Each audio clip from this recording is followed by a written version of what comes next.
still expecting participant to joining in.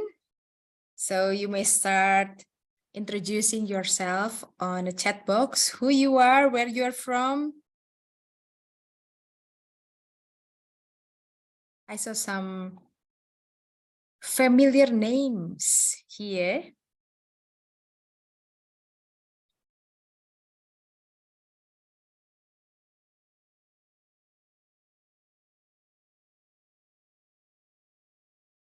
Yeah, you may start posting on the chat box who you are, where you are from, why are you here?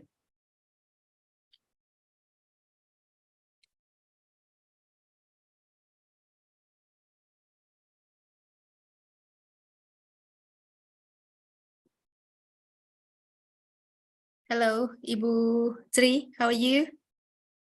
Nice to see you again here.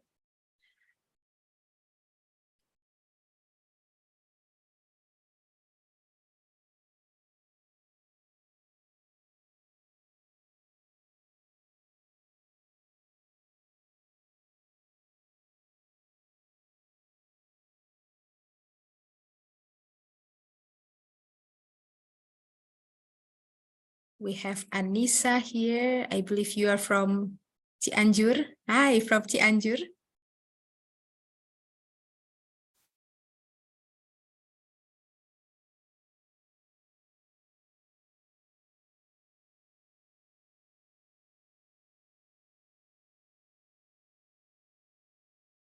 I think people are still joining in. We've got 25 here, 25 attendees. Hi from MFU. Where is MFU? I believe it's not from Indonesia. Oh, Thailand. Sawadika. Bulan from Karawang. Hi from Bandung, Ibu. I'm from the other side of Bandung too.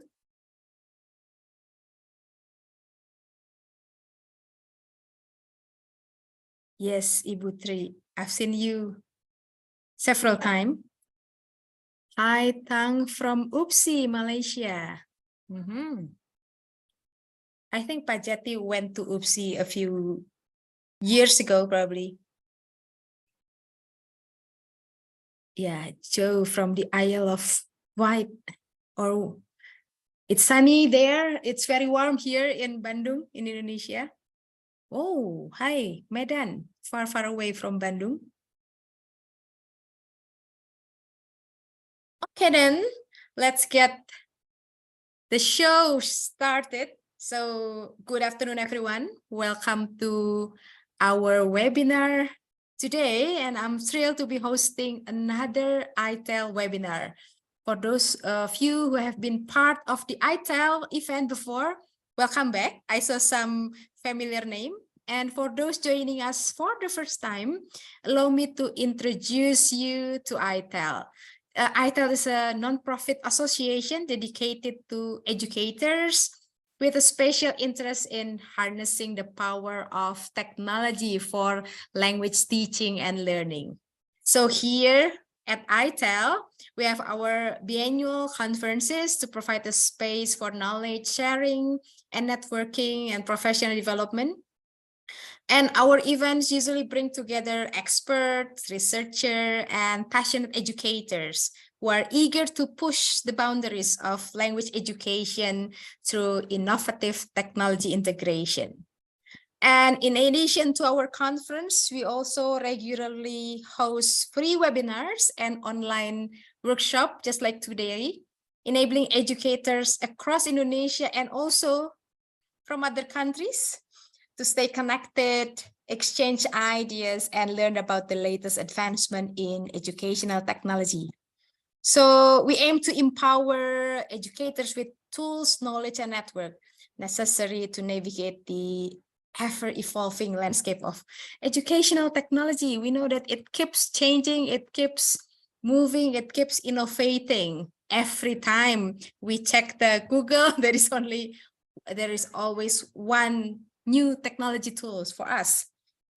So whether you are a returning member or first-time participant, we are thrilled to have you join us on this exciting journey to have you to explore the potential and the use of technology for language teaching. And thank you for being part of iTELL webinar. So in this webinar today, we are going to explore the diverse application of chatbots. We know that there are so many new chatbots recently, and joining us today, we have our esteemed panelists who will share their insight and experience in utilizing chatbots for personal and educational purpose. So without further ado, I'm going to call upon the panelists one by one. Let's call the first one. Please welcome Mas Daniel. Mas Daniel, are you there? Hi, everyone. Hi, Mas Hello, Daniel. Kevin. Hi. How are you? Perfect. So you're joining far away from Yogyakarta. Not too far, actually. Not too far compared to Joe. From where you I'm are. going to leave the farthest later. So, Mas Daniel, just in case some of our participants are not the returning participant, they don't know you yet. So can you introduce yourself, who you are, why you are invited here? Okay. Okay, Mas Daniel. Thank you, Devin. Hi, everyone from Thailand, from Philippines, from wherever you are, from UK. I'm Daniel. I'm from Yogyakarta. Currently, I'm teaching at English department of Universitas Mercu Buana Yogyakarta, and I'm one of iTELL boards here. And why am I here? First, because I'm an edutech enthusiast, and I've been using chatbot for learning and to learn together with my students as well for about maybe 4 years, and we will talk about that further later. That's all, I guess, Davin. Okay, thank you very much. Pak Firman think that your voice is not really audible, but I think I can hear you clearly. Okay. So you need to turn up the volume, Pak Firman. All right, thank you, Mas Daniel, for your introduction. So obviously, you are a person who loves to deal with technology, and now you are exploring a lot of chatbot, probably, including the very famous one that we are going to discuss today. All right, the second one joining us today is the president of iTELL, Pak Gumawang Jati. Hi, Pak. Are you there? Yes. Hi, Vin. Hi, Mas Daniel. Hi, Pak Jati. Yeah, good to see you both. Thank you. Yeah, good to see you again, Pak, in our webinar. I think many people miss iTELL webinar. Yeah, I'm just trying to be confident that people miss our webinar. So, Pak Jati, even though many people knows you, please introduce a little bit about yourself and maybe what you are doing at the moment in regards to the use of chatbot and the like. Okay, thank you, Vin. Yeah, I'm the president of iTELL. Day to day, I'm working as an English teacher in ITB, Institute of Technology Bandung. I'm interested in giving a lot of workshops related to practical steps in education. I started become interested in CALL, computer-assisted language learning, back in 1988-87, before the era of the internet. So long ago. Yeah. ChatGPT become my best friend. I say good morning to ChatGPT. I say, I ask them before lunch, what should I have? And say good night at night. So basically, ChatGPT is around my life lately. So things later to share probably, but I haven't really yet used ChatGPT inside the classroom. Yeah. I use it for unstructured activities. Back to you, Vin.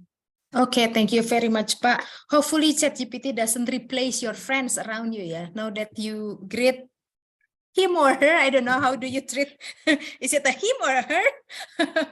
Sometimes him, sometimes her. Yeah, All right. actually two bots that's around me. One is ChatGPT and another one is it's a female. It's Cookie. You need to talk. AUKI.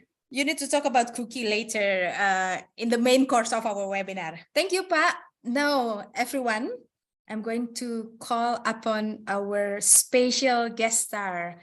This time, I should say that you are come far, far away from UK. Good morning, the great Joe Dale. Hi, Joe. How are you? I'm good, Vanita. Thank you so much for this opportunity. It's a real pleasure to be working with the iTELL team again. Having worked on the Saturday Tech Talks that we did recently, it's amazing to be here. What I thought I would do as an introduction is actually share my screen, if that's okay. Sure. Go ahead. And I was going to go to ChatGPT, and I'm going to use a little Chrome extension called Voice Control for ChatGPT and do the following. Who is Joe Dale? Okay. So it says he doesn't know who I am, or he or she. Okay. To do with languages and technology. No. Okay. We're getting there. Let's click on regenerate response. Let's see if they can have another go. There we are. Okay. So he has recognized who I am. So as you can say, he's an educator and consultant specializing in the integration of technology, language teaching and learning. He's recognized for his expertise in using digital tools, etc., etc., etc. But he only knows me up until September 2021. So I feel like he doesn't know me, at the moment. I've changed so much in the last few years. But in all seriousness, a little bit more about my background. So I was a languages teacher for 13 years. I taught French at secondary school level for 3 years, and then 10 years at middle school level on the Isle of Wight, which is where I am right now. And that was with 9 to 13-year-olds. So that was a sort of primary and secondary experience there. And for the last 13 years or so, I've been an independent languages consultant, normally traveling around the world and running training and speaking at conferences. But as a result of the pandemic and as a result of Brexit as well, I've had to change my model a lot. And I'm mostly doing work via webinars as well as some face-to-face training as well. And in relation to webinars, I thought I would mention this one right at the beginning. I'll put the link in the chat as well. I'm actually running a course on ChatGPT, which has proved very, very popular around the world. I've had over 130 registrants who've paid to come along either to the whole series or individual sessions. So if you're interested in finding out more about this, there's 4 sessions, and here's just a quick flavor of what they're all about. As I said, I'll put the link in the chat, but by signing up, I will send you not only the recording of each session, the presentation, and all the prompts that I've been using as well. So that's a particular area of interest that I have, as we all have, as that's why we're here. So I can't wait to get started. Thank you. Well, thank you very much, Joe. And really thank you for voluntarily joining our webinar today. So it's very kind of you, and we are so happy that you have your time for us. So everyone, we are going to start with talking about chatbot in general. So if you guys want to listen to what ChatGPT is, please stay here. We are going to talk about ChatGPT at the second half of our webinar. So we will start with talking about ChatGPT, chatbot first. And I'm going to direct my first question to Pak Jati. This is something related to the history of chatbot, Pak Jati. We know that it's actually chatbot is not just invented, it's been there for quite some times. And could you briefly explain to us the history of chatbot? Yeah, hi. Actually, the history of chatbot is back to, say, mid-20th century. So the machine learning started by Frank Roosevelt in 1957, around that area. Then that's become the model. They can train a pattern in data, so they recognize the pattern from a lot of data. That's the beginning. Then in 1960 to 1970s, research continued, but very slow. The development is very slow because of the developing of algorithm and also the model and the decision that they have to make. Very slow. The progress slow due to limited computing power. computer is still very slow, and then the data availability, the data out there is also very limited. Yeah. Then in 1980s to 1990s, that's machine learning research began to accelerate a lot. That's from the era of the internet, where a lot of data around. So the researchers developed the new algorithm and new techniques, basically on assemble method, assembling something, image learning, image recognition, speech recognition. So you can use a lot of translation and natural language processing. So that's become the basics of ChatGPT right now. In the 2000s, then there's the internet everywhere, the networks around the globe. We got really connected with Joe, we connected with a lot of others, and there are billions of data around. So the machines rapidly growing in the field, and like ChatGPT in 3 months, boom, they can learn a lot of things, and people use it. So the machine learning, I think, will continue to evolve and will give a greater impact to human beings, education, and so on. So that's a short history of chatbots. Actually, it's used by the company. It's used for fun, not really used for a purpose, clear purpose, but slowly, boom, everybody needs that, and then they can generate a lot of text, generate a lot of ideas using text and also voice, just like human. Thank you, Pa. So it's actually not something new.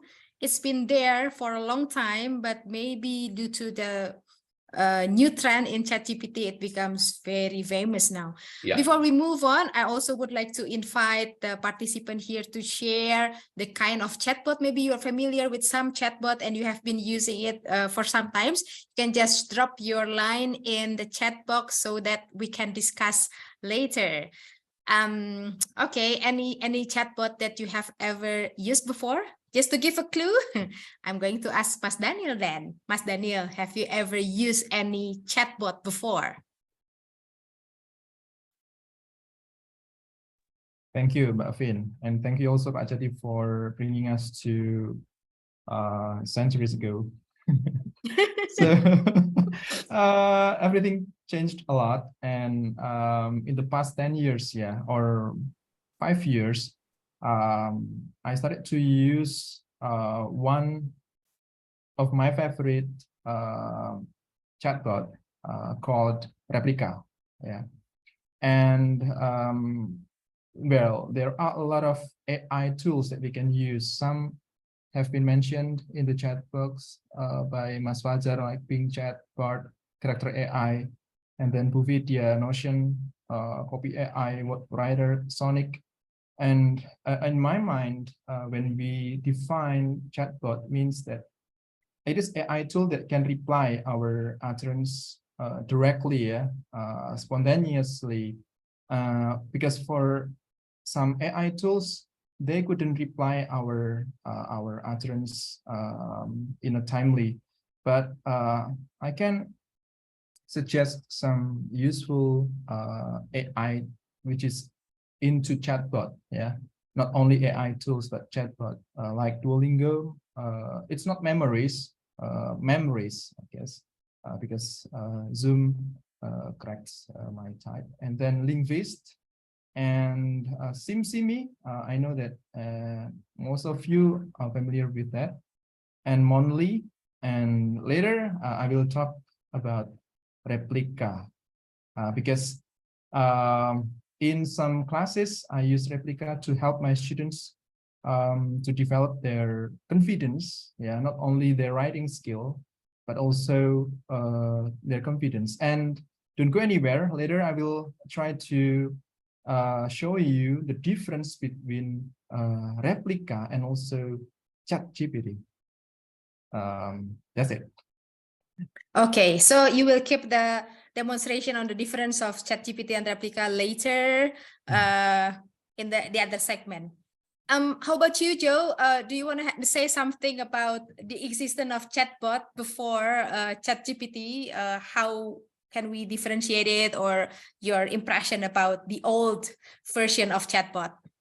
Well, I was going to say, when Pagjati was giving the potted history of AI and chatbots, a lot of those terms I know now because I've been, very interested in the area.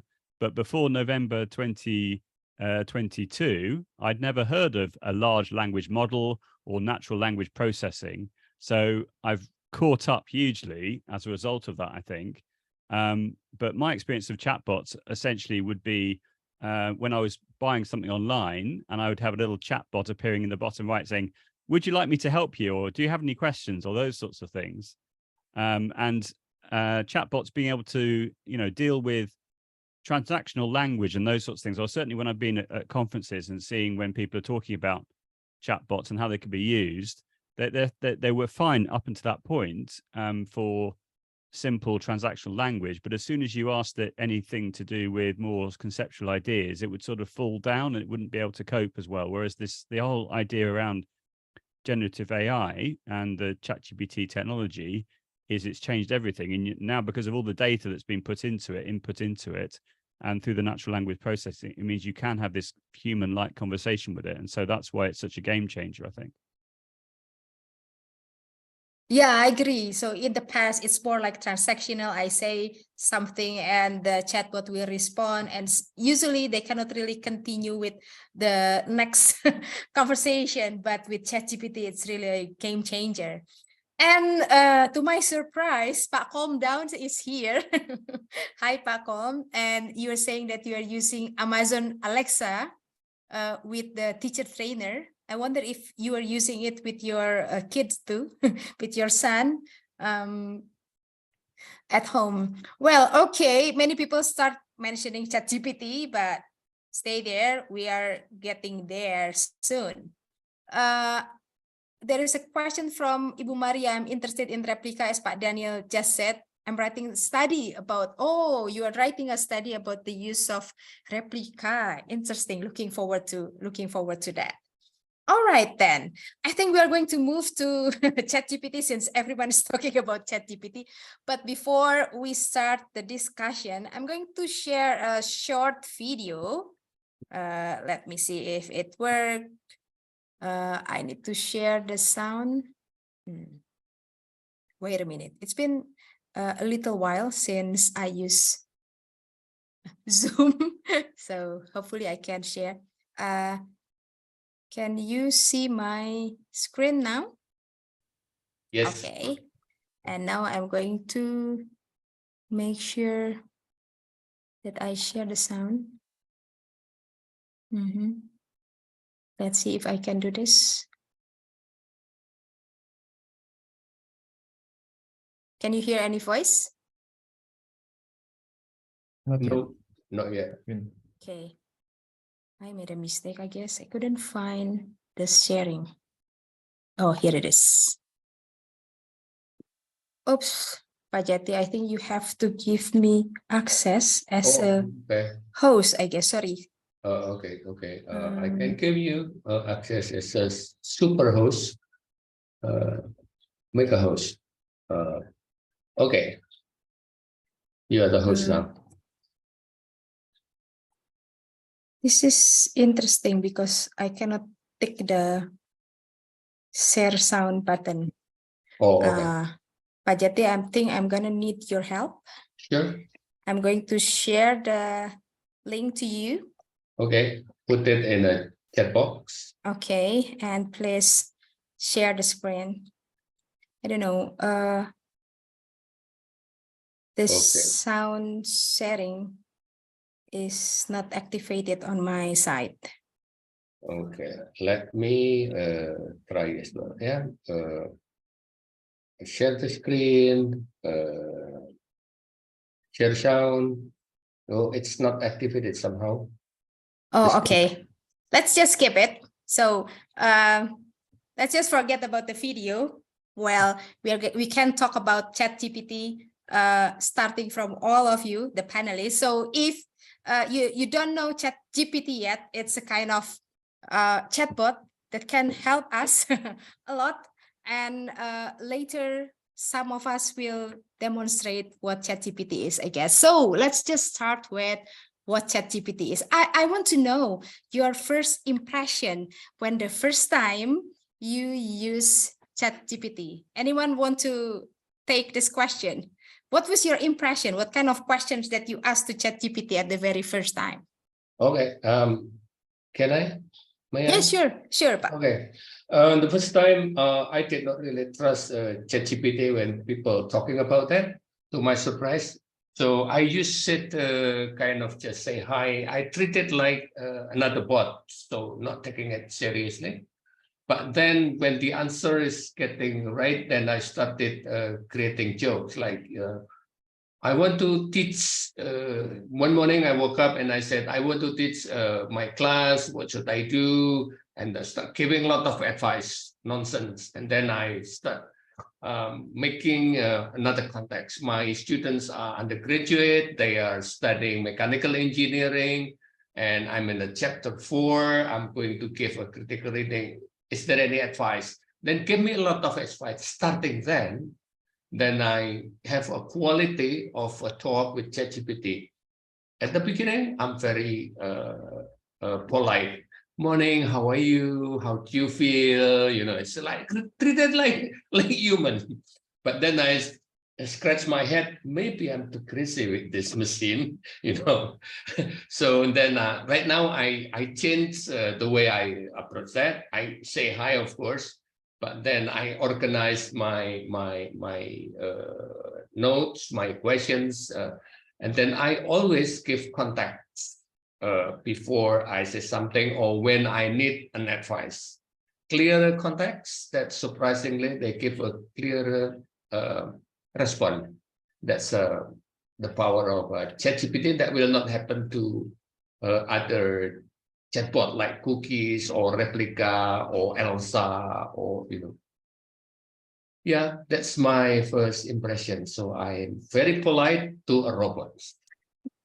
Yeah, it's very interesting and so many surprising things, right? At the beginning, when we first try ChatGPT, here some of our participants also mentioned that it's awesome but deceiving. Yes, probably really enjoyable. Such things even exist when I first tried ChatGPT. So everyone, participants, you can also post your opinion about how your first impression when you use ChatGPT at the first time, or what kind of questions that you give to ChatGPT at the first time. Now I might move on to Joe. What do you think, Joe? How was your reaction? Was it surprising for you? It was surprising, yeah, very, very surprising. I remember watching an early webinar with Matt Miller from the US, talking about it being scarily good, which I think is a really nice way of describing it in a way. Because I mean, I'd heard about it. I'm always following, you know, trends and seeing what the latest thing is, and I was hearing about ChatGPT and all this buzz around it, and then it took me a while to be able to create an account. I remember I was trying to put my phone number in and what have you, and it just wasn't playing ball, and I had to wait a couple of days, I think. But then once I was in, it felt I could feel the excitement. It was palpable, really. A little bit like when I first used an interactive whiteboard when I was teaching. I was thinking, I know this is hugely, you know, has huge amount of potential, but what's the first thing I'm going to put into it? So funnily enough, because I think a lot of people know that I'm really into podcasting, the first question I put in was, how do you get a good quality audio recording from a mobile phone? Just to see what the answer would be. And similar to what Pagjati was saying, the answer was very, very good. It was very good advice. I agreed with everything. I then went into more detail. I said, well, could you recommend some apps I could use? He recommended some apps, all of which were correct, were real apps. And then I was very, very aware of the fact, once I got into it and I realized the potential, I then became passionate / obsessed by ChatGPT, and was doing Twitter searches, was listening on podcasts, was watching lots of YouTube recordings of panel discussions at secondary education, at higher education, reading blog posts, anything at all around ChatGPT. in order to have a really good handle on what it really can do well and what it doesn't do so well. So the fact that it does, as has been said in the chat, the fact that it does lie confidently, it will never say, occasionally it will say it can't do something, as it did when I said, who is Joe Dale? It said, oh, I don't know who this person is. I can't answer that. But just by clicking regenerate response, it said, well, actually, no, I do know who he is, type thing. So in other words, you always have to check everything from a factual point of view that it produces, because it will lie sometimes. Some people described it as like a lying 5-year-old. In other words, it lies very confidently, but actually, if you delve a bit deeper, it will admit that it's not actually telling the truth, as it were, or it's made a mistake. It's also very polite. I think that was great what Pakjati was saying. I also, when I'm writing, or particularly when I'm using that Chrome extension I was just demonstrating, I'll put the link in the chat, which is called voice control for ChatGPT. It makes a big difference in being able to use your voice to input. I always say please and thank you. And when I've been doing this webinar series I was talking about, someone actually said, is that important that you say please and thank you? And I don't know really, but I just get the impression if you're polite to it, then maybe it will give you a better answer. And I just said, well, I'm just polite really, and that's what it's all about. But yeah, I just think it's incredible. I think it is genuinely a game changer, and we're only just touching the surface of it. And the Sam Altman, the CEO of OpenAI, is basically has said already that in a year's time we'll look back at this period and think, wow, how rudimentary was ChatGPT and how far we've come. And the fact that you've got hundreds of new AI tools coming out on a weekly basis, if not on a daily basis, it's very hard to keep up. And I was saying before we started recording that on Facebook, because Facebook uses algorithms to feed you stuff it thinks you want,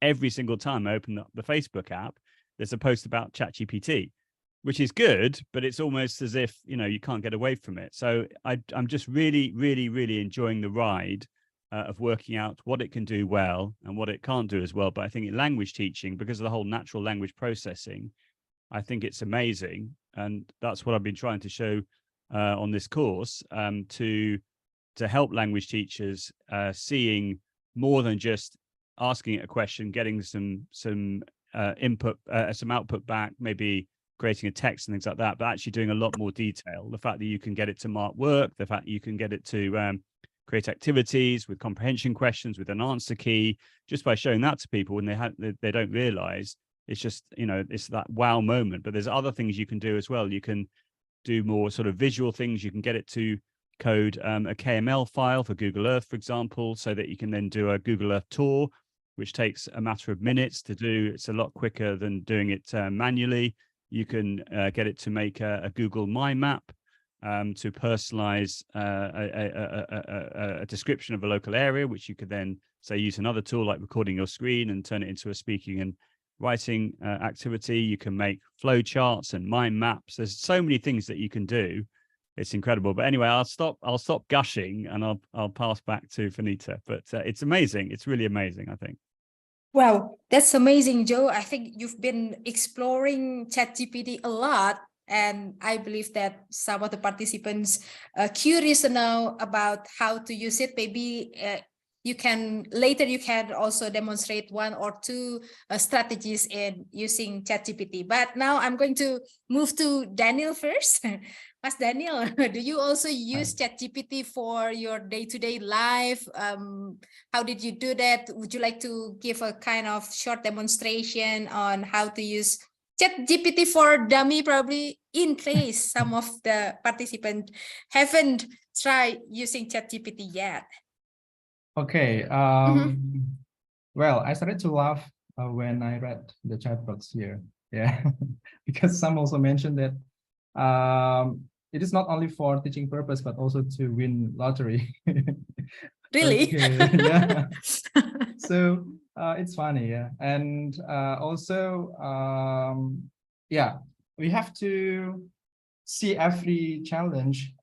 At first, we were so afraid of the existence of ChatGPT, and people started to ban, from schools and so on. But I'm a true believer that behind every threat, there is an opportunity that we can always make use of. And let me go back to why ChatGPT, why not replica, and why replica, why not ChatGPT.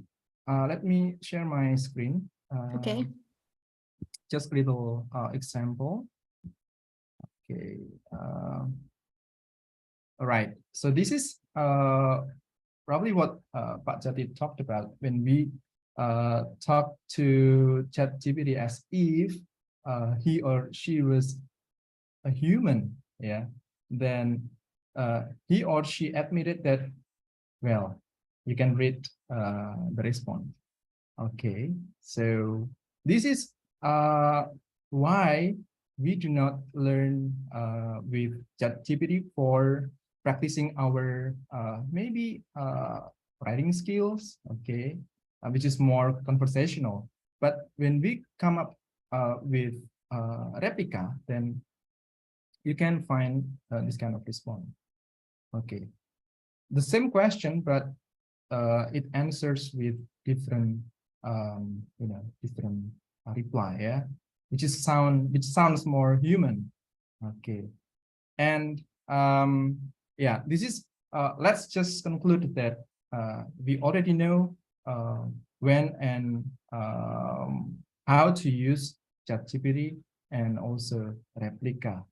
Okay, and shall I tell the audience more stories, or can we go to the Yeah, next? go ahead if you still want to Okay. demonstrate the use of replica compared to ChatGPT.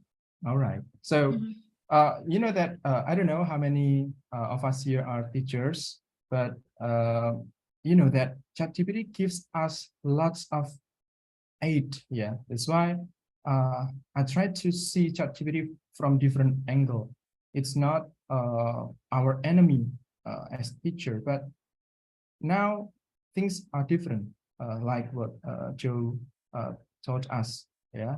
So, for example, now I have lots of abstracts to assess. Yeah, and ChatGPT comes with lots of help.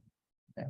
So when I have to, to give feedback to tons of my students' writing, then it takes forever.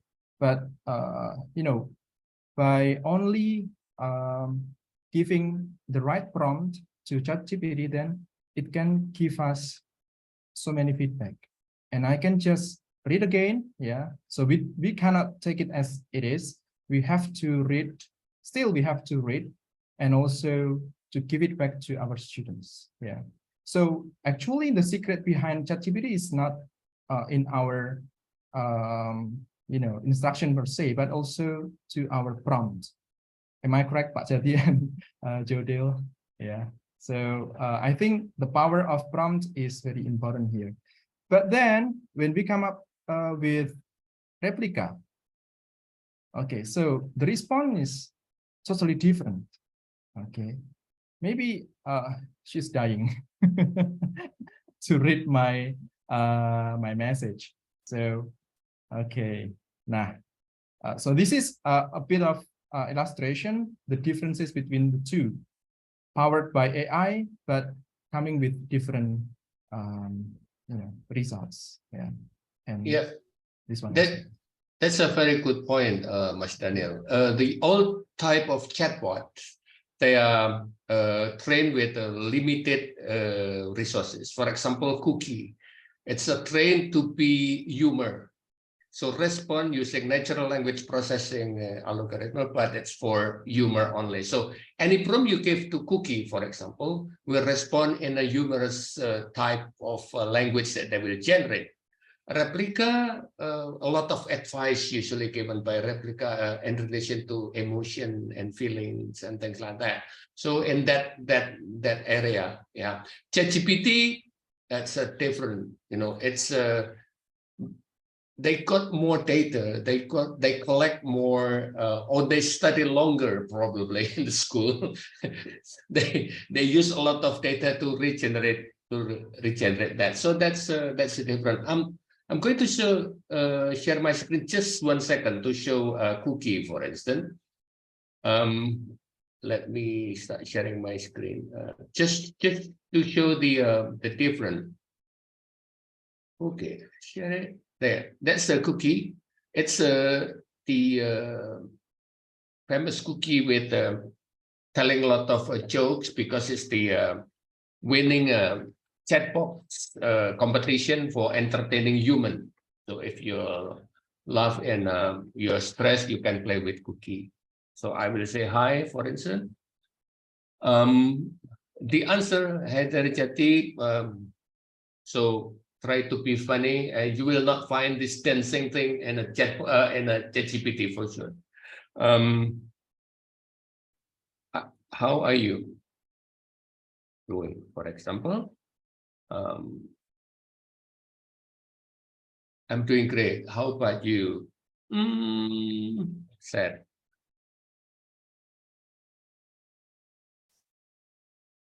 Don't know.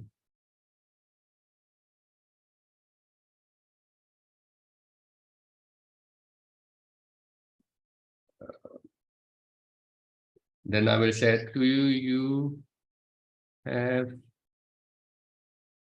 for example, feeling?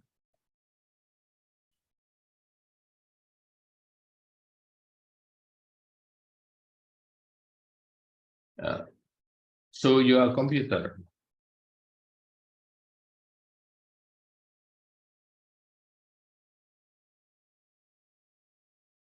So if you notice here, the chat is I prompt and then give a very short answer. Yeah, like chit chat.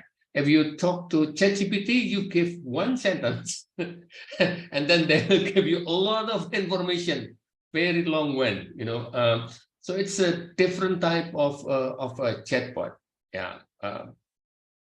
Okay, that's just to show that the old type of chatbot that trained specifically to entertain human, then yeah, it's short, it's just for entertainment and so on and so on. ChatGPT, it's something else. Later, Joe will explore more why ChatGPT is so talkative and giving a lot of data and so on and so on and so on. Yeah. Okay, back to you, Finn. Okay, thank you, Pak Jati. So some of you are trying to compare ChatGPT and Cookie and also Replica. And if we look at the discussion on the chat box, it's very interesting discussion going there on the chat box, not chatbot. One mentioned that it's dangerous. The other mentioned that it can help students from accompanying students from feeling lonely. And I want to ask you, how do you treat ChatGPT? Are you treating them as just Pak Jati mentioned, as a friend or as a discussion partner or as a source like Google?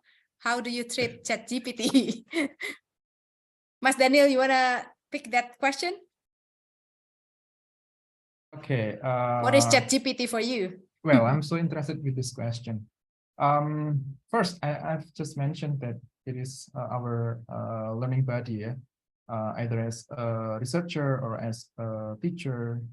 I always treat ChatGPT as my best partner in generating ideas to help me cope with sort of brainstorming activities, which is somehow very difficult to find what is the current trend in ELT research or even in our teaching method, because the world is changing a lot. And also some practical maybe experiences that I use with ChatGPT is I often use that tool to, when I have difficulties in paraphrasing, then I always ask ChatGPT to help me cope with that, because somehow we are so afraid of getting, detected as a plagiator and so on. Yeah. So compared to Quillbot and so on, we have a lot of tools accompany researcher. And then the one that I have mentioned is to provide feedback to our students' writing, and this one to help us find references. We are crazy with the current references, and sometimes Google does not always help, right or wrong. So a lot of possibility that ChatGPT comes like a hero. Yeah. Here is the answer. And yeah, we cannot always compare Google and ChatGPT because they always complete each other, Vin. And grammar assistance, as I already told you about. So don't use Replica to correct your grammar, but use ChatGPT because it is way more effective. I think that's my answer. Thank you. Thank you. So it helps you a lot in doing so many things in your day-to-day life. What about you, Joe? Do you think that ChatGPT has increased your productivity? Hugely, yeah, hugely. In so many different ways. I wouldn't know where to start really in sort of describing how in all the different things that I do, you know, writing emails, drafting presentation descriptions, titles, etc. It's done a really good job. What I found has worked really well is if you keep using the same chat, so you keep inputting the same information into the same chat, and because it can remember, it can go back and remember what you're referring to. It does a very good job, I think, in taking from its long-term memory, if that I'm saying it like it's a human being, but taking from its long-term memory and then pulling it into the latest question you're asking it. I think that's amazing. One interesting thing that happened yesterday was because I'm doing this course again in June. I wanted to try and streamline it and make it easier. So what I thought I would do was try to put together some sort of table with all the messages I've been sending out to people, and sort of like a schedule of what I needed to do on a certain date for the different webinars. So I said to ChatGPT in the chat that I've been running for ages now, designing all the parts of the course, could you help me do this? Can you put the different things I need to do into a table? And it did it. And then as a result of that, I was then able to use the voice control extension I was talking about. And I just kept adding like new commands, new iterations, and it kept churning out the table and changing it and what have you. But it came to a point where I thought, yeah, it's done a good job, but I need to copy and paste what it's done and put it somewhere else, like into a Word document, and actually manually change it to get exactly what I wanted. So one could argue that, yes, if you give very specific prompts, it can produce good quality outcomes. But what's frustrating in a way about it is it's not consistent with the outcomes it gives. If you, particularly if you give a complicated prompt, I think. And as a result of that, I felt it was better. As I say, I'm just like learning all the time. I felt it was better to go with it to a certain extent, but then finish off the job manually. So I got exactly what I wanted. And in relation to it being inconsistent with content it produces, obviously a classic language learning exercise is a gap fill. Now, I found if you say to ChatGPT, can you generate a gap fill, let's say looking at the perfect tense in French, for example, which is what I normally talk about, as well as other languages. Can you generate comprehension questions? Can you add an answer key? If you do that, it's not consistent with the type of gap fill it produces. Sometimes it will, for example, put underscores for the gaps. Sometimes it will put numbers for the gaps. So we say like 1, 2, 3, etc. But if you click regenerate response a few times, maybe it will replicate it the first time, but then the next time you click regenerate response, it will give you a different type of gap fill. Or sometimes it puts English in with the target language. So what I've tended to recommend is that you ask it to create a text without any gaps, which is it does really well at. It was an interesting discussion in the chat about facts, the fact that you can ask it to generate a link, and it makes up a link. So sometimes, as I said already, if it doesn't know something, it'll just make it up. And that's definitely my experience as well. So always check anything it produces from that point of view. But what it does brilliantly is it can summarize, regurgitate different texts, which are not plagiarize. They're just drawing from different elements of the tone and the type of text you've asked it to produce. So if you get it to produce a text with maybe some of the structures you want it to use, for example, then you can then take that text and put it into something else like Word Wall or Learning Apps, or there's a really cool Google Docs extension called Close It, which allows you to turn any text into a gap fill really easily. And what's nice about all those three options is you have complete control over what words you turn into gaps. So for example, if you want to take out all the verbs, it's easy doing it that way. But if you say to ChatGPT, can you create a gap fill looking at the perfect tense in French and remove all the verbs and replace them with gaps, it won't do it. It will do some of them, but it won't do it. It won't just, churn out what you're looking for.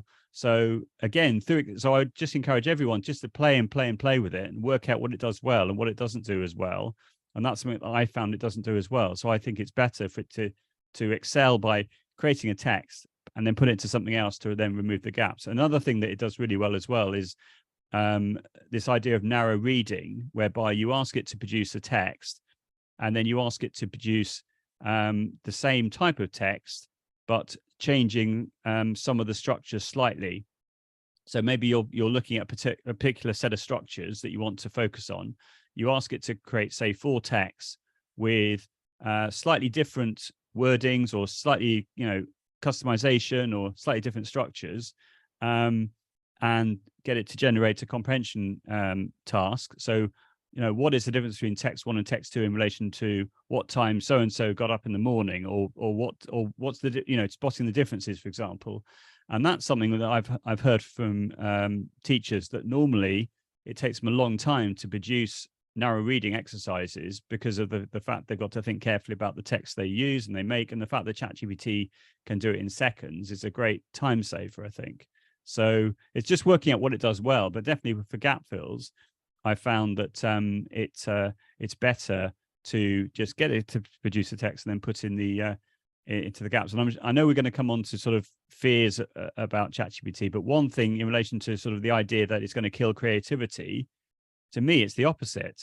Yeah. To me, I actually find it fires me up. Maybe I'm a bit sad about that, but it fires me up about my synapses are going, at 100 miles an hour, because I think, oh, that's interesting. What about this? Or what did you think about this? Or, similar to Daniel, I use it really like a learning buddy. Like, again, with the table I was just talking about, I was then saying, what would be the best way of being able to, say, click on one of the cells in that table to then jump to the description I want to send to delegates based on that cell. Would bookmarks in Google Docs be a good idea? And it said, yeah, bookmarks into Google Docs would be a good idea. This is how you do it. And it's, so I just, compared to Google, it would take me longer to search on Google to get the same information. Whereas with ChatGPT, it just gives it to you straight away. And another quick Chrome extension I'm going to mention, if that's okay, in relation to sort of facts and what have you, is there's a Chrome extension called ChatGPT Chatonnet, which is CH. I presume that's how it's pronounced, or maybe it's Chaton AI, but it's CHATON AI. And what it does is it has a little ChatGPT box which appears when you do a Google search. I know there's other ones like this. I think Merlin is another one, but it's there, and you can set it up so it automatically generates a response in ChatGPT based on your Google search. But you can also set it up so you can choose to manually activate the Chrome extension. And I prefer that, because otherwise, if you're doing a lot of Google searches, each time you do that, you get a chat in your history, and that could be it could make it difficult for you to find what you want to find because of the fact you've got all these chats there. So I think that having the option to manually search is great. And I was delighted to see this morning that OpenAI have produced an official iOS app, only available in the US at the moment, but that has a search option in the history. So I think that that's something which is missing at the moment from the web-based tool. You can't easily go through and do a search for a keyword for a chat you knew that you did a couple of days ago. You have to manually scroll down to find it.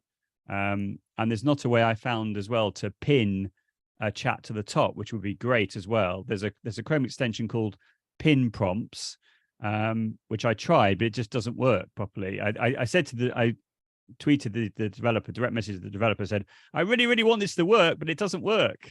Can you explain to me what it is I'm doing wrong? And he says, no, it sounds like you're doing everything right, Joe. Just keep going. I said, but it just doesn't work, So the idea is you can pin a chat to the top of your list, and then it's always going to be there. So there we are. Anyway, I'll stop talking, but I'm really enjoying the discussion. Thank you. Yeah, thank you, Joe. It's very good that you mentioned a memory, long-term memory of a ChatGPT and so on. Let me share my screen very quickly.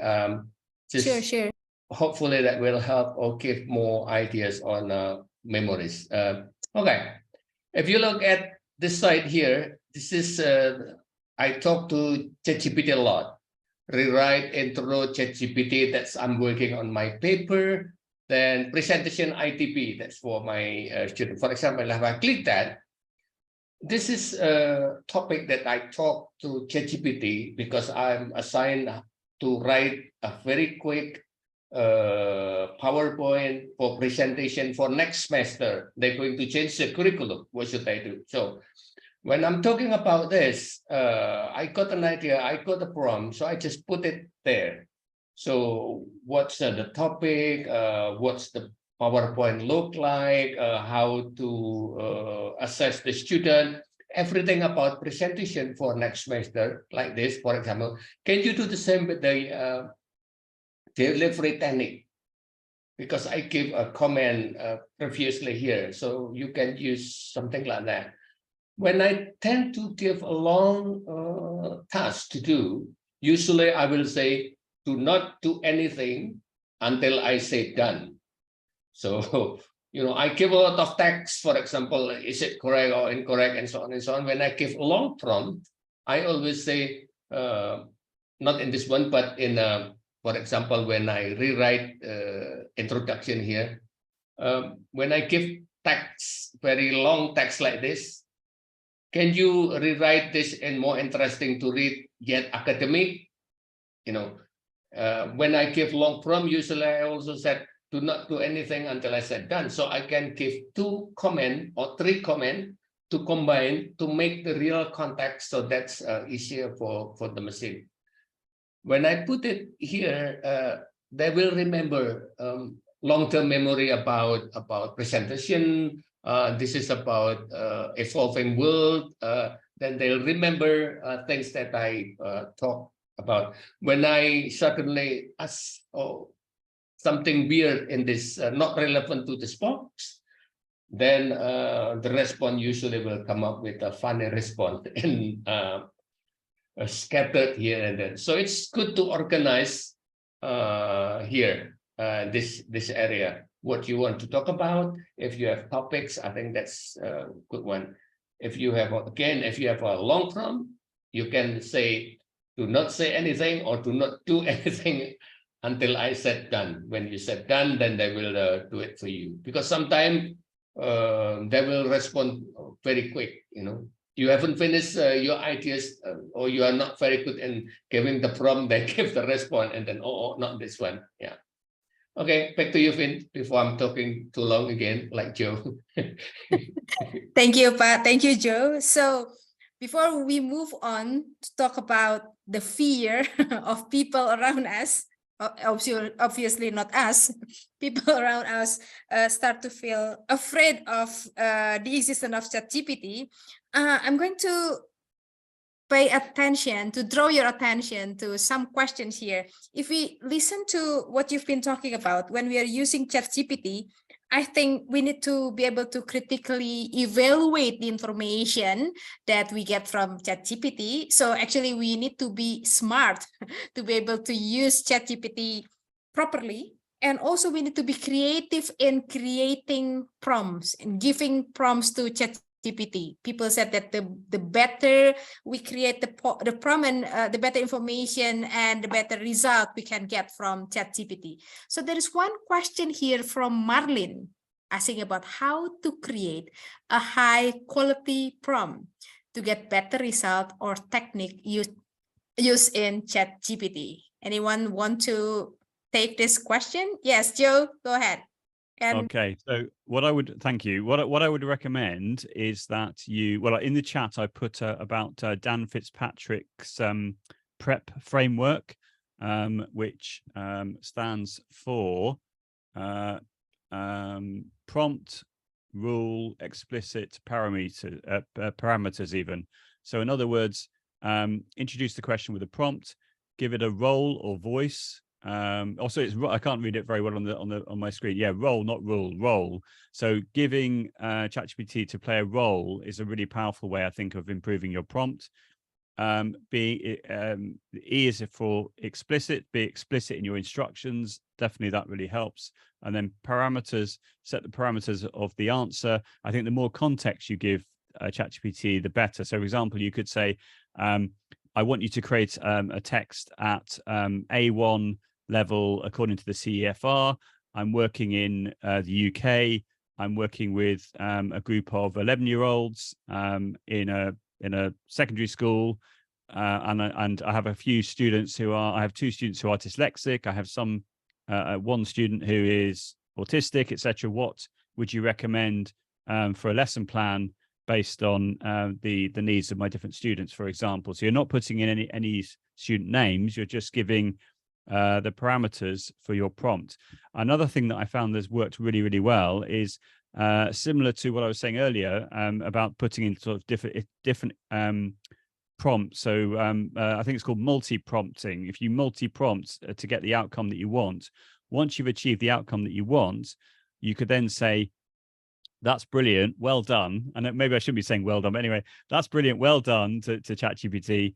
Could you now create a prompt yourself to create this type of outcome that would work as if I was writing this in a new chat? In other words, it's not using its memory from everything that's been chatted about already in that chat. It's creating it so that it would work in a new chat. And then I've tried that. It's produced something. I've tried it. I've gone to a new chat. And if it does it, brilliant. If it hasn't done it the way that I wanted, I'll go back to the original chat. And I said, there was an error message or it didn't quite work. Can you tweak the prompt? And it says, yes, of course I can, as it does. And then you just try it again until you can get the prompt to produce what you want. So in other words, train ChatGPT to produce the prompt which it's happy with. That seems to be a method which works with me anyway. thanks, Joe. But can I ask you, do you think it is handy for you if you demonstrate something related to the prompt that you mentioned before? Maybe we can try together. Let's take a role. I'm a teacher teaching junior high school student. I'm going to teach la la la. Let's demonstrate it to the participant. Do you think it is handy for you, or should I pass it to Pak Jati? I can certainly. Should I do that right now? Yeah. Let's Okay, go. let's do it right now. Let's So do it. if I share my screen. Oh, I can't. Hang on. It's not letting me. Oh, sorry. That's right. Right. Yeah, I can't share the sound. That's fine. I do that by default. I go to share sound, but it is also grayed out for me. That's fine. Okay. So let me do it right now. So here we are. So let's go to a new chat like this, and let's go for it. Okay. So let's imagine I want to design a lesson plan. Okay. So can you please produce a lesson plan around practicing the perfect tense in French? The class is consisting of 30 students, 2 of which are dyslexic and 1 of which is autistic. I would like the lesson to be aimed at A1 learners of French, according to the CEFR.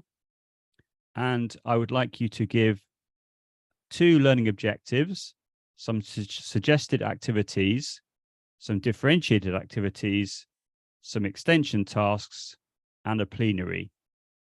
Can you also make suggestions on tech tools that could be used for the different types of learners I have in my class? Thank you. Sure, it says.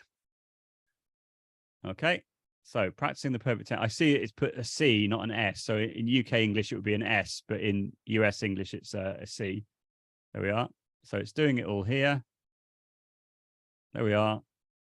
And to me, that would be, you know, a starting point, a good starting point. But obviously, as an educator, you can look at that and think, oh, actually, I don't like that as much, or that's good. That's giving me an idea. And then you can ask it to tweak it, or you can just copy and paste it into somewhere else like Word or Google Docs and tweak it manually in the way that I talked about already. So to me, ChatGPT for this sort of task is it avoids the, you know, the blinking cursor at the blank page. It just gives you inspiration on what you could do, like a skeleton, and then you can then add the meat onto the bones, or it's a way of scaffolding your output, and then you can then change it based on your own context, because obviously you know the students the best. You know your students much better than ChatGPT does. But if you give it some advice using the prep framework I talked about, it can produce that in no time at all. So hopefully that clarifies or exemplifies what I'm talking about.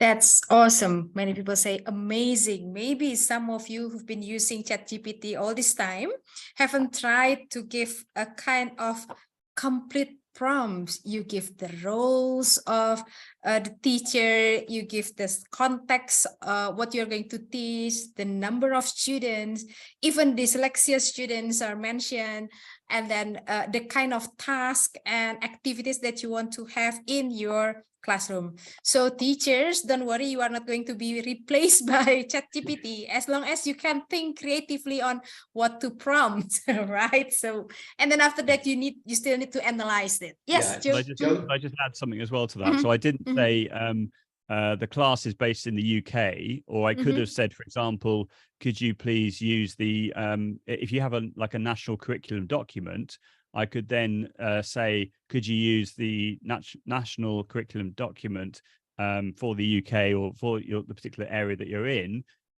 to inform the lesson plan of what you're doing. So, for example, recently one of the webinars I was doing with American teachers, they were asking whether I could map it to what they call the 3 modes of communication. So interpersonal, I can't remember what they all now are, but according to ACFL, which is the American Council of Teachers of Foreign Languages. So I said, yes, no problem. So I then said, with the lesson plan, can you map it to these modes of communication?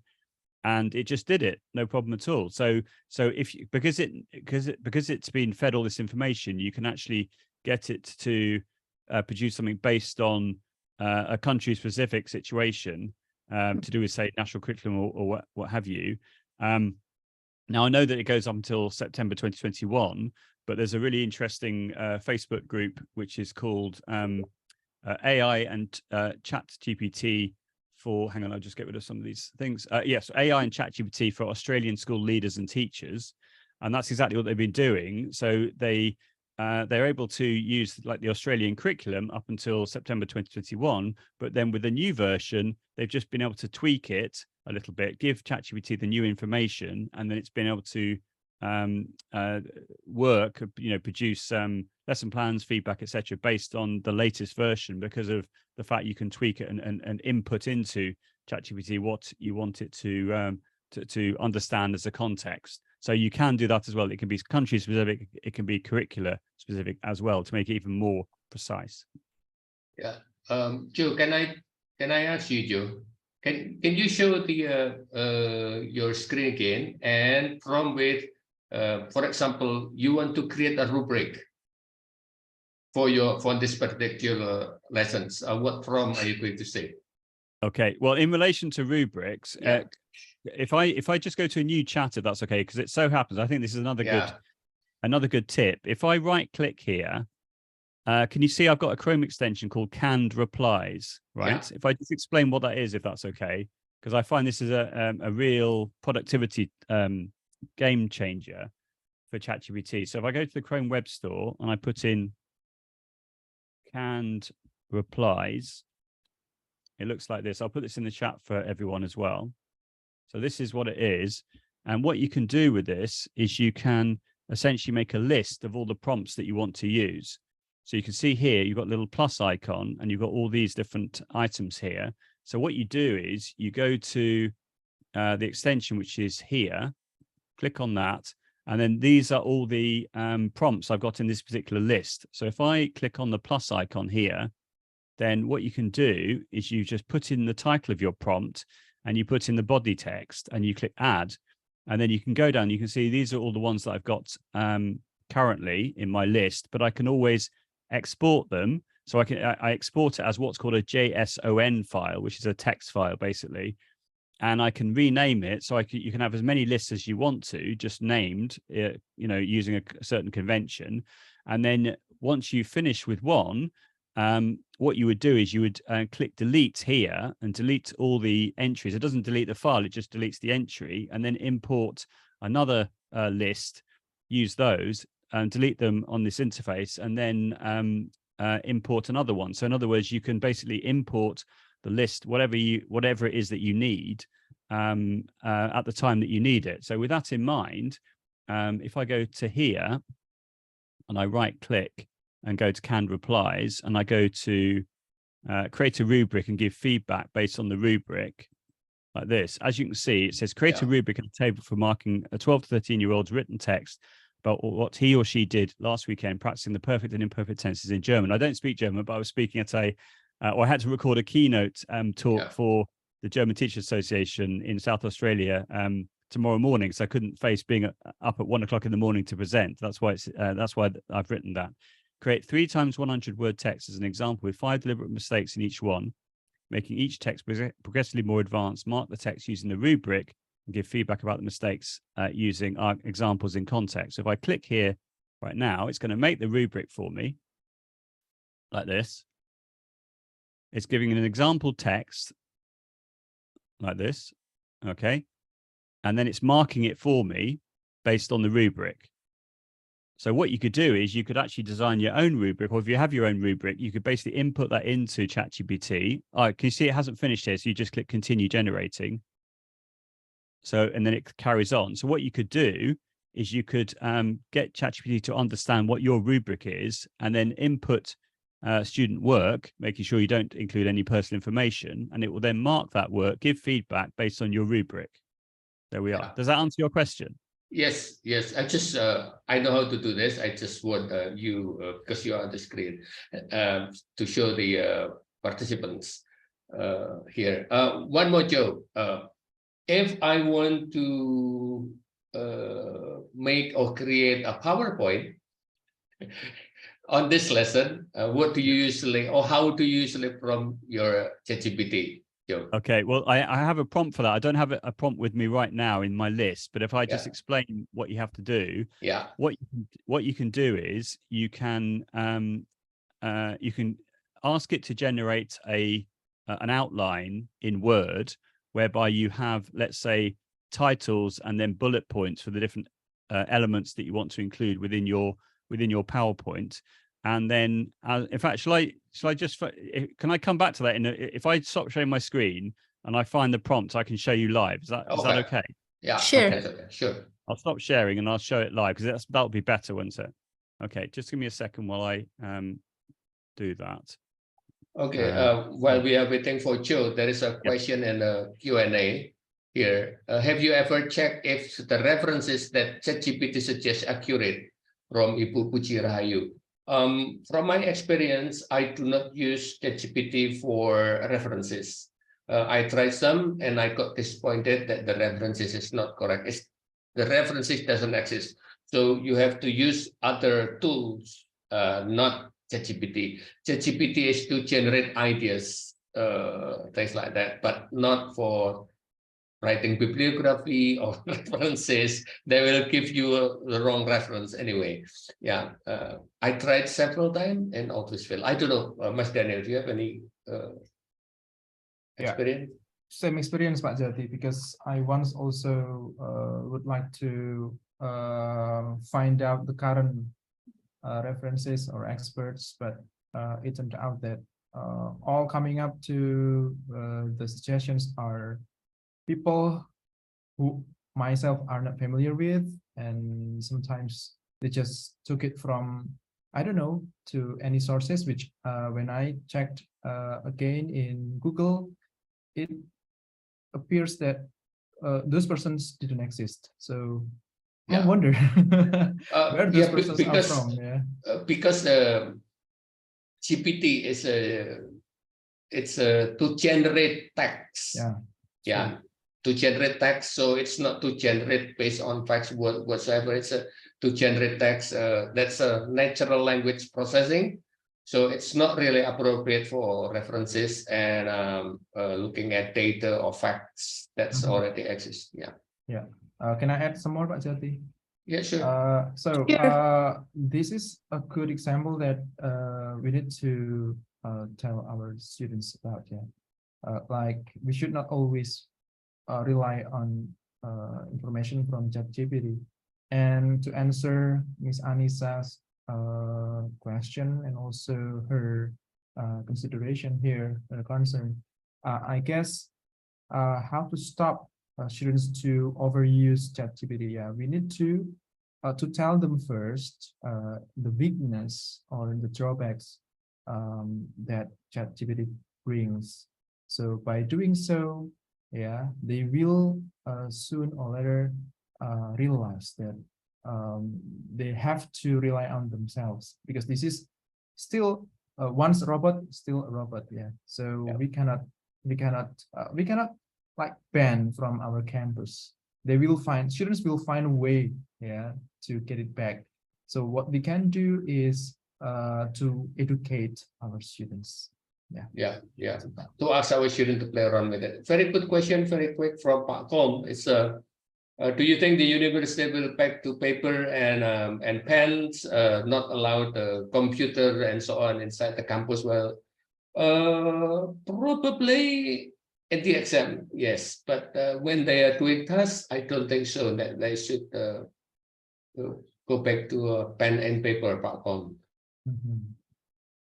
I will be very sad if that's coming back to paper, and it's like going back to Zaman Majapahit or Singosari that you do. Yeah. Or, it's there. Use it and make it more benefit for humankind, I think. Are you ready with your? Yeah. Yeah. Good. Okay. So I will share my screen and then let's have a quick look at what you can do. So if I right click here, canned replies, and it's updated automatically, you can see, which is just brilliant. I click PowerPoint online and it says, can you create 5 typical questions in French with a range of tenses for a student revising for their speaking exam in Australia? This is again for an Australian market recently. As a PowerPoint outline, can you format the questions as heading 1, suggest model answers formatted in heading 2? So if I now click here like that, what it's going to do is it's going to produce this text like this, and it's right. So it's giving me this like model answer. I don't actually want the so much English on the page. So I'm going to click regenerate response and then see. That's a bit better, but that's not, yeah, okay. I'll just do it one more time.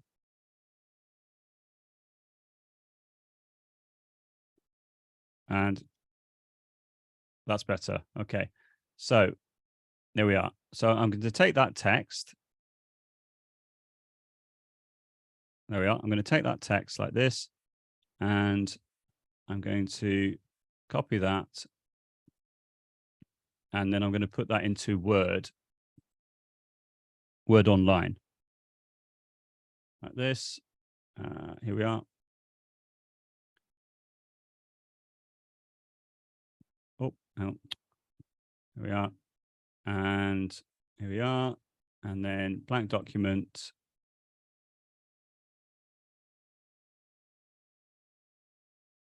And here we go. So I'm now going to paste that in like that. And we don't need to have all these slides. Let's just do, say, 3 slides like this. And then what we want is we want to have the title. Oh, the title needs to be heading 1. So we click here and click styles and make sure it's heading 1. So I asked ChatGPT to do the formatting, which it hasn't been able to do. So what I would do instead is I would just make sure that all the headings are in this particular style like this.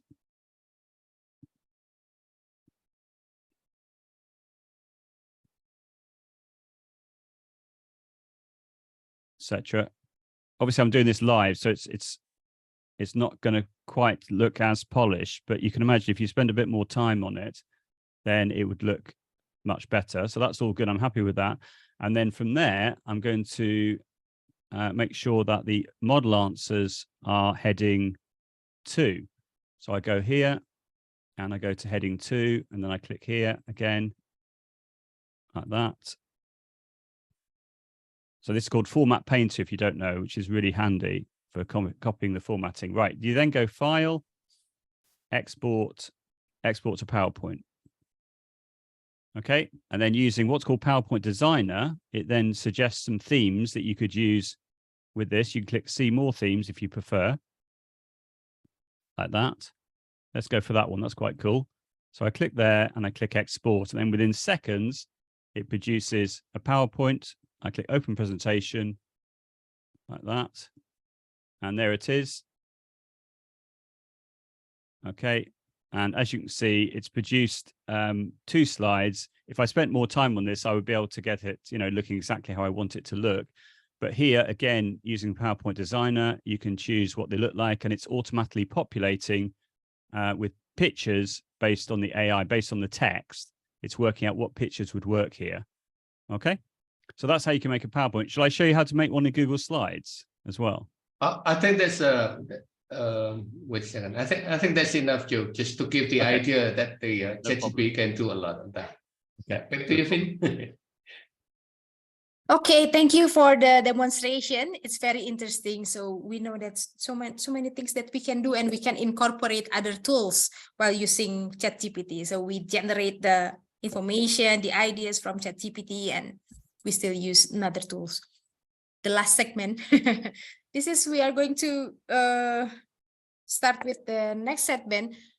Many people think that ChatGPT is a threat. Many people show their fears about ChatGPT. Also in the chat previously, we can see that some questions from the teachers, how to prevent my students from using it, from overusing it, things like that. I know that Mas Daniel, you are doing a kind of agreement or initial agreement with your students about how to use ChatGPT so that they know how to use it properly. Would you like to share me what you did with your student? So, Finn, let's consider my response to this is not, something which is totally correct, because I'm still dealing with a lot of, trial and errors. But at first, yeah, you are right. I made an agreement with my students. I have to educate them at first. I know that they know a lot than I do. They have done, maybe they have known ChatGPT long before I knew it. And then after that, I give examples, some incorrect work from ChatGPT. Then I started to prohibit, I strongly suggest them to not use ChatGPT to request an exam or test answer. But somehow, whenever we say don't, they will keep doing it. Yeah, so that is what always comes. But yeah, you can have different approach, but this is what I'm doing. So I try to say don't use this, don't use ChatGPT to answer sort of exam. But I try to use different approach when students started to use ChatGPT, because saying no is not enough. Whenever I come with writing task, so when we have a mid-exam, I want them to present. So because finding a way to detect plagiarism is way more difficult. Yeah, though I can suggest you some tools here on the chat box, like writer.com, and then xwriterful, or smodin.io, and so on. Yeah, or maybe Joe and Pak Jati can suggest some more tools. This is not enough. Yeah, so our creativity as a teacher is being tested here. So when we have writing task, yeah, we need them to present as a way to check their understanding. And then when they have a reading, comprehension test, yeah, again, we need them to tell a little about what they understood, because sometimes what they wrote might not be something that they understand. This is what happens to me. Maybe some audiences here also experienced the same thing. And then the next thing is to foster collaboration. Yeah.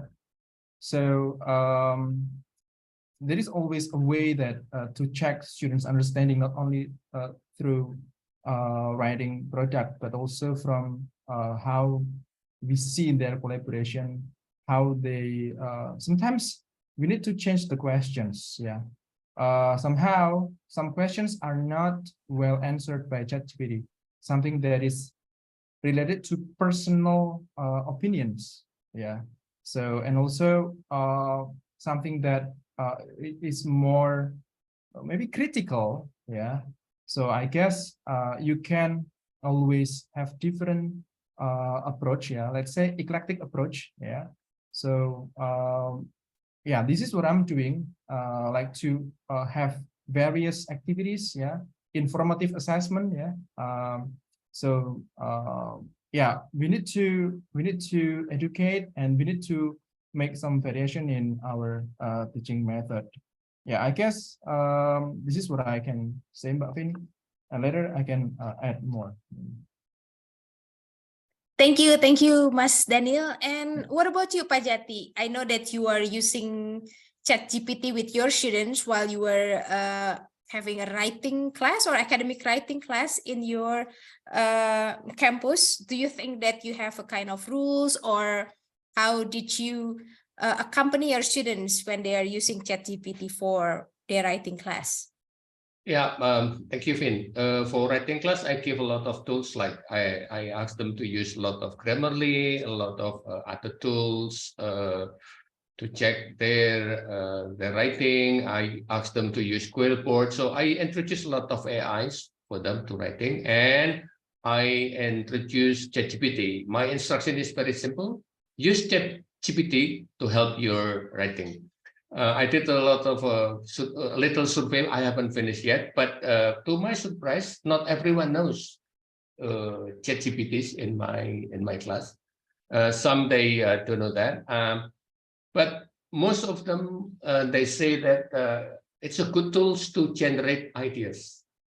Yeah, but not for proof, grammar proof, and others. But for generating ideas, they are all happy with that and agree with that. And I usually demonstrate that in the classroom, and we do it together, and then we read together what's ChatGPT wrote, and then we discuss that in the discussion, whether it's good, very good, or what would you make this more personalized in the context of Indonesia, and so on.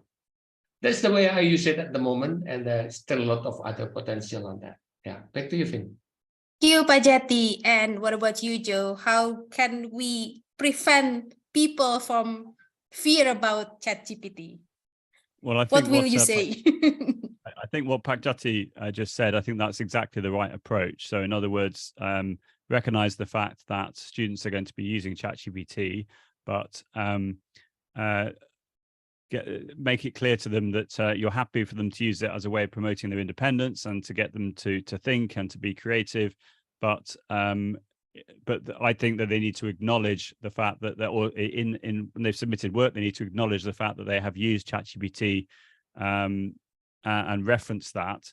And then in an exam situation, depending on what exam it is that you're doing, either consider saying that they're not allowed to use ChatGPT because it's not going to be their work. In other words, it's going to be hugely helped by the chatbot, and asking them to be academically honest about that. I think that's the way to go. So in other words, you're using it like a learning buddy, like a way of promoting their creativity and their independence, but in a formal summative exam situation, I would argue that it's not a good idea to allow them to use it, but it depends on the way that the exam is supposed to be delivered. Another point in relation to, say, Grammarly is there's another Chrome extension which I've come across recently called Edit GPT, and that allows you to proofread your work.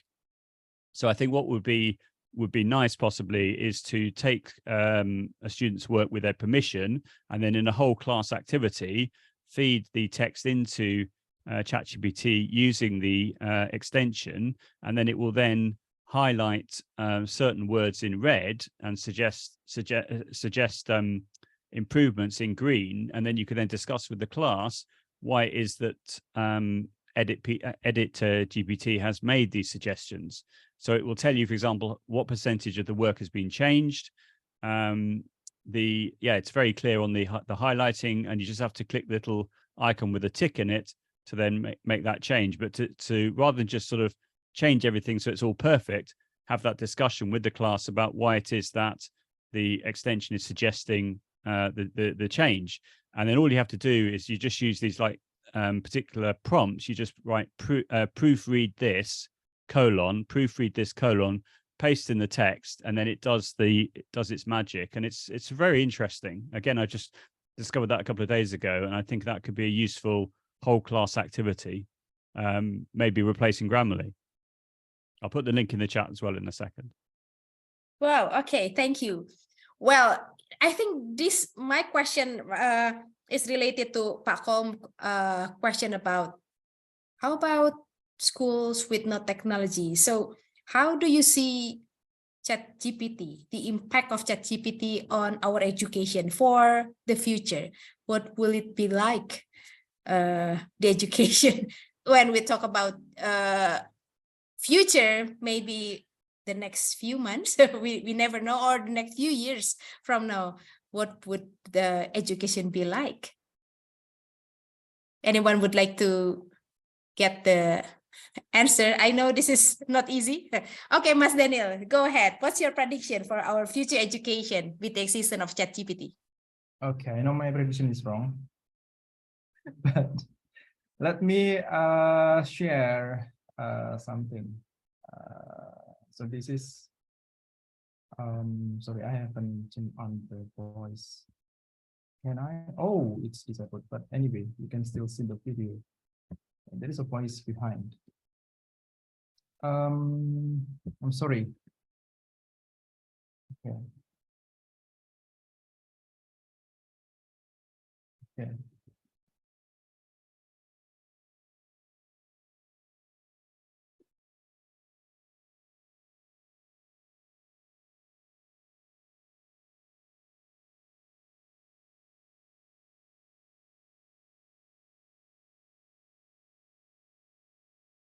Okay, so what comes to your mind when you see this video? Is it a video that I created or someone else that created? Okay. So I think someone else. someone else. I doubt but you. not me. Okay, so that was actually wait a minute. Yeah, a video created by AI, and all the storyline was also created by AI. And here we go. Okay, so we can always think the learning goal behind everything that we want to do with ChatGPT. For example, if you want to challenge students to create a creative video, then we can use ChatGPT. They can use ChatGPT with Pictory.ai. But if we want to challenge students to create narrative writing, then they can create the story by themselves, and they can generate a video using Pictory.ai. So this is an example of how when a teacher is using ChatGPT in different way, in creative way. I know Mbak Fin is so in love with digital story, something like, and we all love this kind of way. So yeah, and the conclusion is yours. This is just an example of how to use this. Yeah, still within the academic honesty, because we can check the students' work and let them explore AI tools. Yeah. Okay, thanks, Mas Daniel, for starting this. Pak Jati, what's your prediction about the future of education? My prediction of future of education is going to be the same. People will talk more on the core of education itself. New technology, it's always come and go, I might say. So the education is the same. In the long time ago, when I was a student in 1960s, when I was in elementary schools, there is no mobile phone, there is no education happening. It's very similar with elementary school right now. We're still studying history, we're studying a song, it's pretty much the same thing, what to learn, but using different things in a different environment, in a better situation. So the education, I think, will remain a little bit changing here and there because of the new tools, new inventions later on that will bring together and wrap up to be more comfortable environment. That's always for a good human being. When I study how to count, I use my fingers and I use a lot of sticks, not calculator or whatsoever, but still I'm learning numbers. I'm learning how to live, I'm learning how to socialize with people, I'm learning how to get a job, and so on and so on. I think it's will remain the same. Thank you.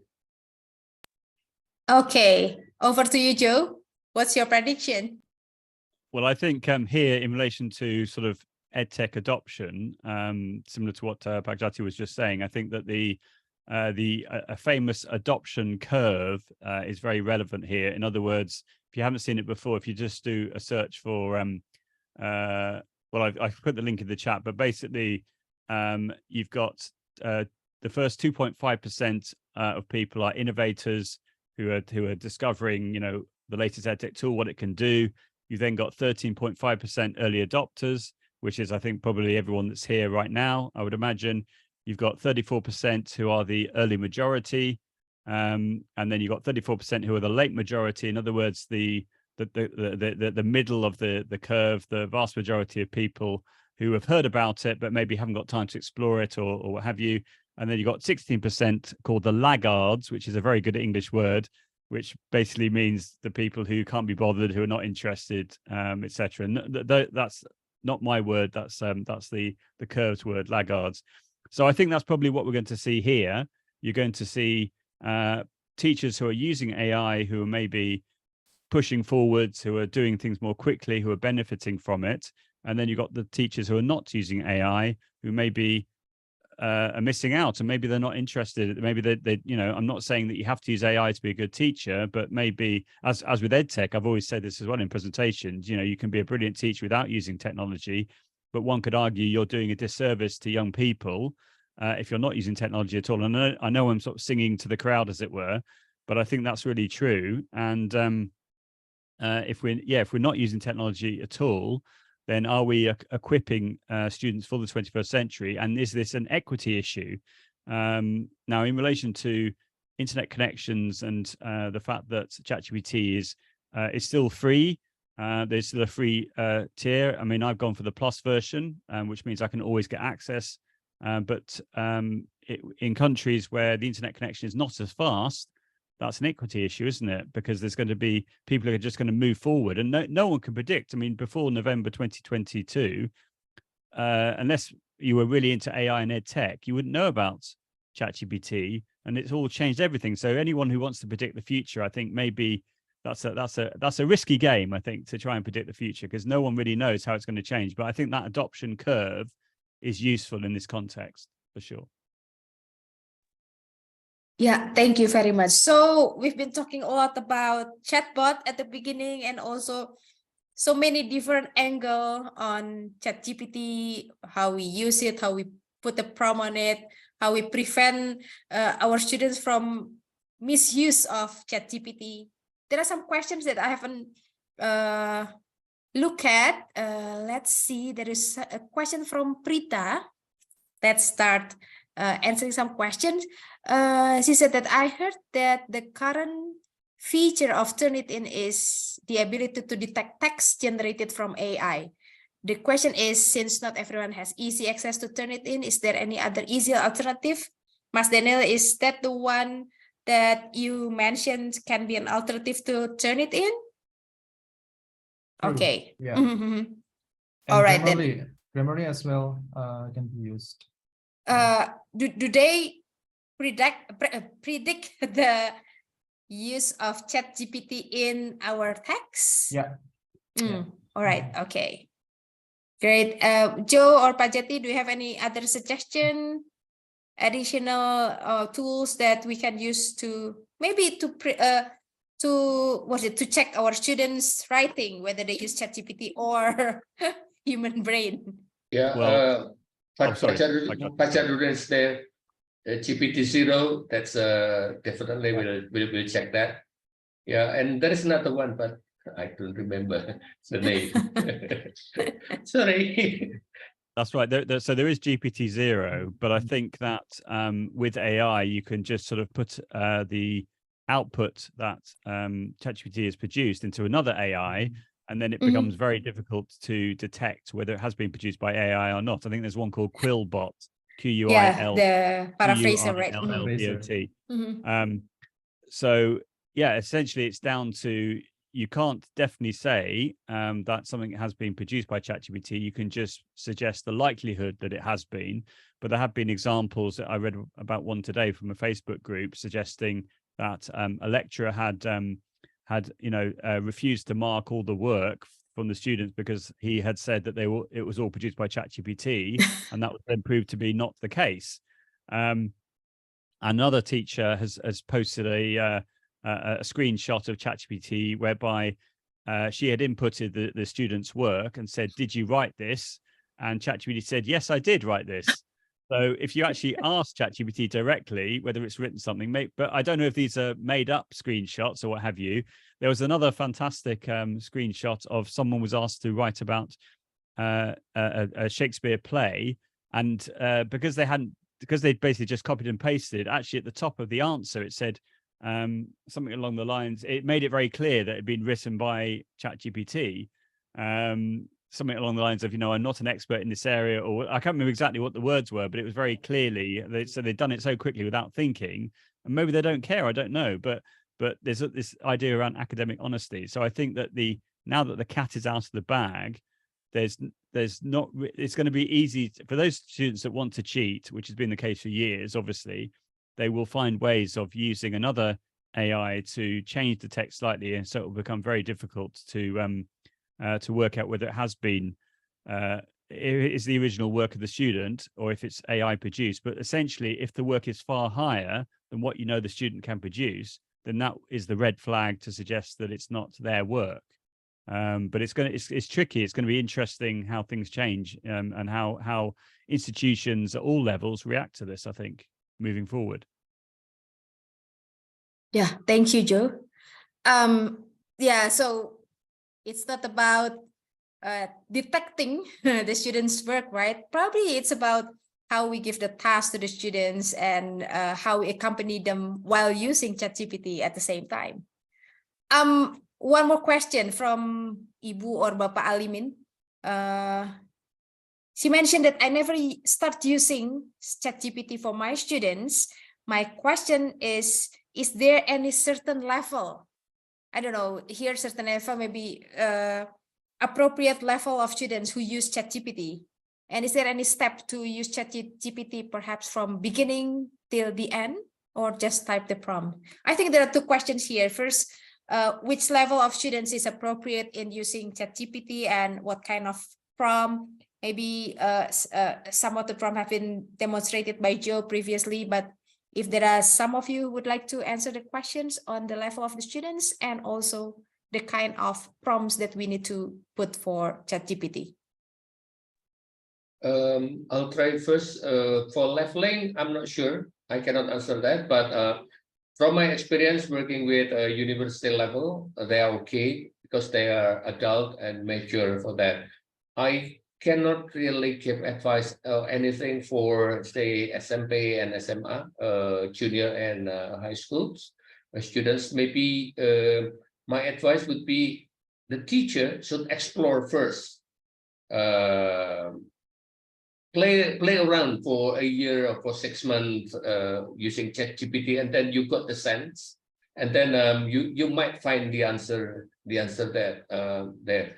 But from university level, I think it's useful to introduce them for brainstorming, for challenging ideas, and so on and so on. So it's not killing creativity, but it's stimulating more creativity. That's from my point of view. Sorry, not really answering the question. Joe. Yeah, go to you, Joe. No, yeah, sorry, I thought I would use the visual prompt to again, this is a really interesting topic, I think, and I was really stimulated by a comment that Matt Miller made, who I've mentioned already. I put the tweet in the chat, but basically what he's done, he's suggested that there's like a continuum about the use of AI by a student. For example, at one end, it would suggest, these are his terms on this image, which I've just shared in the chat. Student wrote all the assignment content without consulting AI or the internet. That would be the bottom of the continuum. Next level up, student consulted the internet or AI for ideas, then wrote and submitted. Next one, student wrote main ideas, AI generated a draft and offered feedback to improve. Next one, student created multiple AI responses and used the best parts, edited and submitted. Next one, AI created a response, student read, edited, adjusted and submitted. Top one, student plugged prompt into AI, copied response and submitted it to the teacher. So at what point is this acceptable or not acceptable? So I would say the top level is not acceptable. So in other words, there's no thinking there. The student has just asked the AI to do the work and submitted the answer. But there's a gray area, I think, between the top and the bottom, really. And as we talked about already, this idea of, scaffolding, allowing the AI to fuel your ideas, your creativity, to me is a really good use of AI. Not just to submit it as if it's your work. Obviously, I'm not saying that's right, but to use it as a way of giving you ideas, maybe structuring the outline for you to help you put together your essay, your presentation, what have you. I think that's a good thing, personally. Yeah, can I add? Okay, thank you. Yes, Pak Daniel.